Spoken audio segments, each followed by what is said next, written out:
السلام علیکم ورحمۃ اللہ وبرکاتہ۔ صدر گرامی اور عزیز سامعین، جب بھی میرے حریفوں نے کوئی وار کیا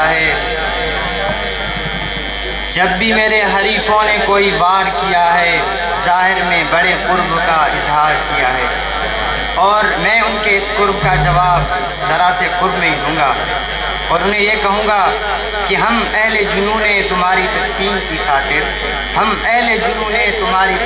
کی خاطر ناکردہ گناہوں کا بھی اقرار کیا ہے۔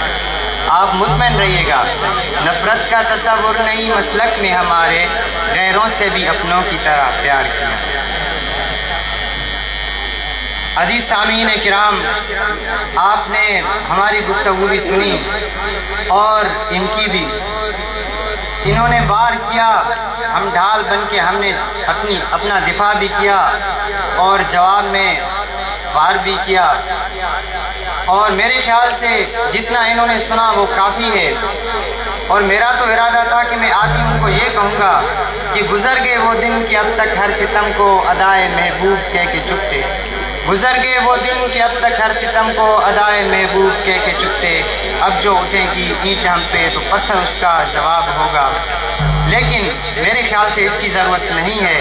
میں ان کو یہ کہوں گا کہ انداز بیاں گرچہ میرا شوق نہیں ہے، انداز بیاں گرچہ میرا شوق نہیں ہے، شاید کہ تیرے دل میں اتر جائے میری بات، کیونکہ کہتے ہیں کہ مر جائے جو پانی سے تو اسے آگ کی ضرورت نہیں ہوتی۔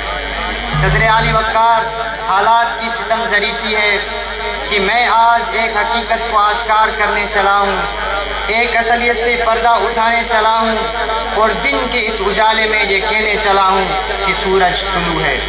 معذرت چاہتا ہوں عالی جناب، حقیقت تو حقیقت ہی ہوتی ہے اور ہر کوئی اس کو مانتا ہے۔ جس طرح آج سورج کا طلوع ہونا واضح ہے، جس کا انکار کرنے والا سوائے بیوقوف کی اور کوئی نہیں ہو سکتا، بالکل اسی طرح اس حقیقت کا جسے میں آزادی کہتا ہوں، میرے حمایتی کہتے ہیں کہ ہم آزاد ہیں، لیکن کچھ لوگ ان کا انکار کرتے ہیں۔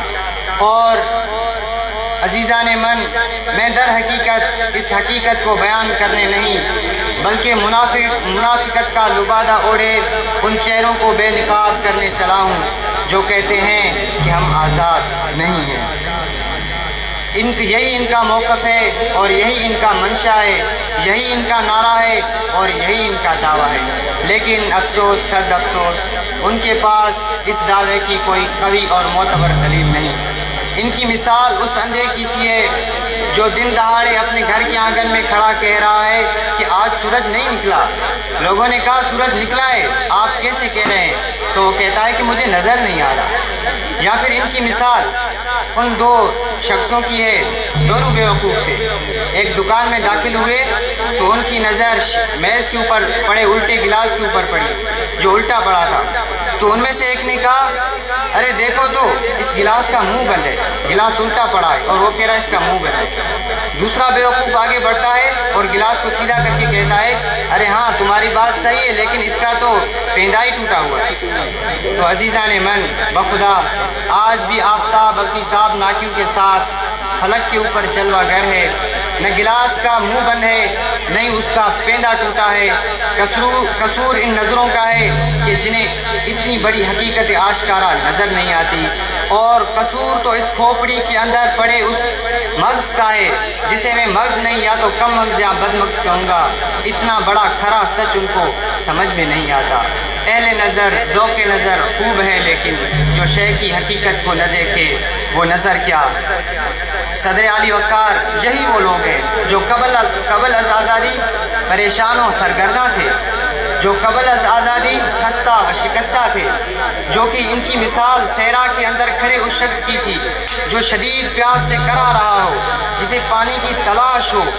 عزیزان من، یہ وہ لوگ تھے جو بیچ بھور سفینہ نجات کے طالب تھے، لیکن جب آزادی ملی، جب پانی ان کو مل گیا، ان کی پیاس بجھی، ان کے ارمان پورے ہوئے، غم خوشیوں میں اور اشک مسکراہٹوں میں تبدیل ہو گئے تو یہی لوگ ناشکری پر اتر آئے۔